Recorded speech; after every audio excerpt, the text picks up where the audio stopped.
পারুল, আমি অফিসে গেলাম, দরজাটা লাগিয়ে দিও। আচ্ছা ঠিক আছে, সাবধানে যেও। ঠিক আছে।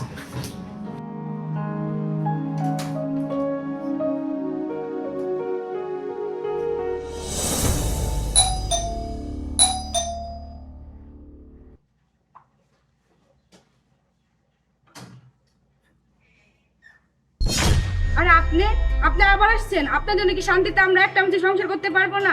প্রত্যেক মাসে কি আপনার লাগে? বৌমা, আবিরে 3-4 দিন ধরে ফোন দিতেছি, ও ফোনটা ধরে না। ও কই? ও অফিসে গেছে।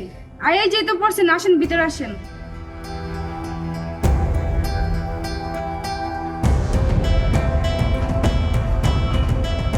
পাকের ঘরে খাবার আছে, ক্ষুধা লাগলে খেয়ে নিয়ে আমি আমার ঘরে গেলাম।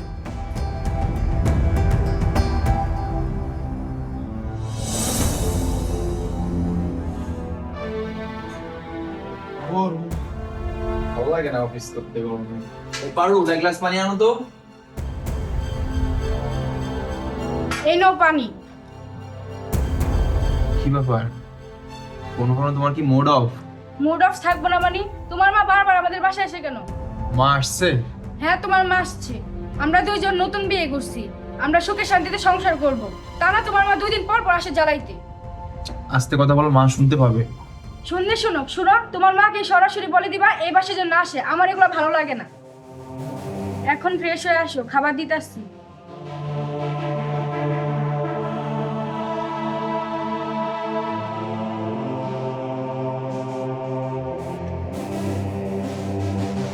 বাবা, তুই আইসোস? ও মা, আমি আইছি। বসো মা, বসো। তারপর বলো, তোমার শরীর কেমন আছে মা? আমি ভালো আছি বাবা, তুই কেমন আছিস? এই তো আছি মা, কোনো রকম। তোরে কয়েকদিন ধরে ফোন দিতেছি, তুই ফোনটা ধরস না কে? আসলে মা, ইদানিং অফিসে কাজের চাপটা এত পরিমাণ বেড়ে গেছে যে তোমার ফোনটা রিসিভ করার পরে সময়টুকু পাচ্ছি না। আচ্ছা বাদ দাও না, তারপর বলো কি হয়েছে। বাবা, তোর বাবাই মারা যাওয়ার পর তোরা অনেক কষ্ট করে মানুষ করছি। তোরে লেখাপড়া করাইতে যায় জায়গা জমি যেখানে যাচ্ছিল সব বেচি। থাকার মধ্যে শুধু এই বিটাটুকি ছিল। তোর টাকার দরকার, এই বাড়িটা বন্ধক রাখছি। এখন তো হেরা বাড়ি দখল করার লেগা পাগল হয়ে গেছে। অনেক করে যেমনি হোক বাবা টাকা দিতে হইব, নাইলে তো এই বাড়িতে আমি থাকতে পারব না। আর বাড়ি যদি ওরা নিয়ে যায় তাহলে আমি কই যাম, কই থাকবো? বাবা, তুই যেমনি পারস একটু কষ্ট মষ্ট করে আইলো টাকাটা একটু জোগাড় করে দিস। ওই বাড়িতে তোর বাবার কত স্মৃতি রয়েছে। ওই বাড়ি যদি আমার থেকে চলে যায় বাবা, তাহলে আমি বাঁচতে পারুম না। তুই আমার এই টাকাটা জোগাড় করে দিস বাবা। দেখো মা, এই ফ্ল্যাটটা আমি নতুন কিনছি, সবার কাছে টাকা ধার দিন না করে ফ্ল্যাটটা কিনছি, তাই না? তুমি এই মুহূর্তে এসে এত টাকা খাচ্ছ, আমি তোমার টাকা কই পাবো বলো? তুমি একটা কাজ করো, তুমি ওদেরকে যেভাবে হোক ম্যানেজ করো, আমি 1 মাসের ভিতরে কিছু টাকা ম্যানেজ করে তোমাকে পাঠিয়ে দিব। বুড়ি এবারও টাকা নিতে এসে দাঁড়া, তোর জনমের টাকা নিয়ে হইতেছে। যদি জীবনে এই বাড়িতে নাইতে বসে, আমি সেই ব্যবস্থাই করবো। আর শোনো মা, আমি তোমার বোমার কাছে গাড়ি ভাড়া টাকা রেখে যাবো, তুমি সকালবেলা বাড়ি চলে যাও, ঠিক আছে?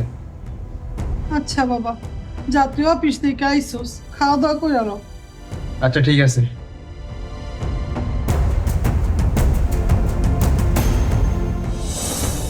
বাবা আবির, বাবা আবির। কি ব্যাপার মা, সকাল সকাল ডাকছো কেন? বাবা, আমি বাড়িতে চলে যেতেছি, তোরা ভালো থাকিস। আচ্ছা দাঁড়াও। এই পারুল, অন্য দিকে আসো তো। কি হয়েছে, তো চিল্লাইতেছো কেন? শোনো, আলমারির ড্রয়ে টাকা রাখা আছে, ওখান থেকে 5,000 টাকা এনে মাকে দাও।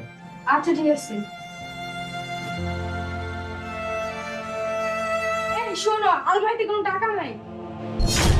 সে কি, তুমি ভালো করে খুঁজে দেখছো আলমারি? হ্যাঁ, আমি আলমারি পুরোটা বিছাইছি, আমি একটা টাকাও পাইনি। মানে কি? আমি তো কালকে 2 লক্ষ টাকা রাখলাম আলমারিতে, টাকা কই গেল? টাকা আবার কই যাবে? টাকা কার দরকার? তোমার মার দরকার। আমার মনে হয় টাকাটা উনিই নিছে। এই তুমি এগুলো কি বলছো? হ্যাঁ, আমার মা টাকা নিছে মানে? বাবা বিশ্বাস কর, আমি কোনো টাকা পয়সা নেই নাই। বৌমা, তুমি এগুলো কি বলতেছো? আমি কোনো টাকা নেই নাই তো। আরে টাকাটা তোমার মাই নিছে, আমি 100% শিওর। বাবা বিশ্বাস কর, আমি সত্যি কোনো টাকা পয়সা নেই নাই। তোর বিশ্বাস না হলে তুই আমার ব্যাগটা চেক করে দেখ। দেখি আমার কাছে না, আমি চেক করি।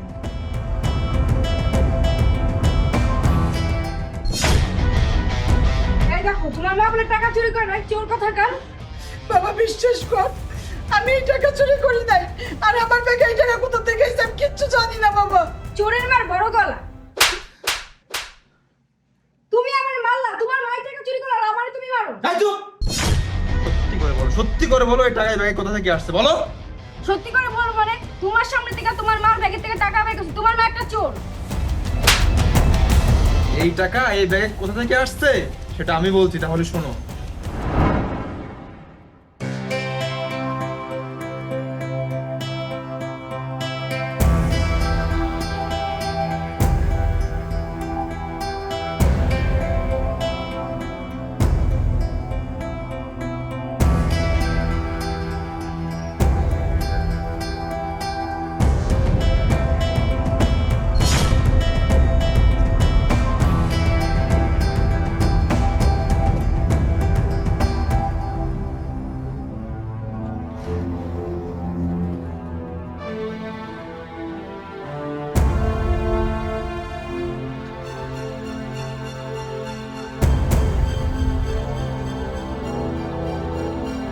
কি ব্যাপার, ওই এত রাতে এতগুলো টাকা কি করবে? বিষয়টা দেখতে হবে তো।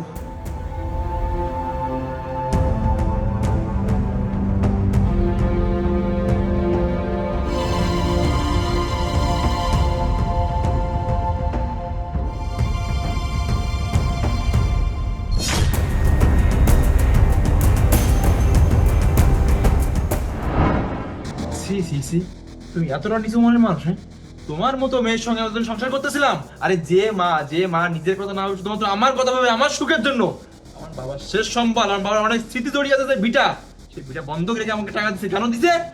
টাকা শর্ট দামি ফ্ল্যাট কিনতে পারি, ফ্ল্যাটে তোমাকে নিয়ে আড়াইশো রুমে চলতে পারি, থাকতে পারি। আর তুমি তোমার সেই মাকে তুলেও দিচ্ছো? হ্যাঁ, না না না। এরকম একটা মেয়ের সঙ্গে আমি তো সংসার করতে পারবো না। তুমি এই মুহূর্তে আমার বাড়ি থেকে বেরিয়ে যাবে, যাও আউট।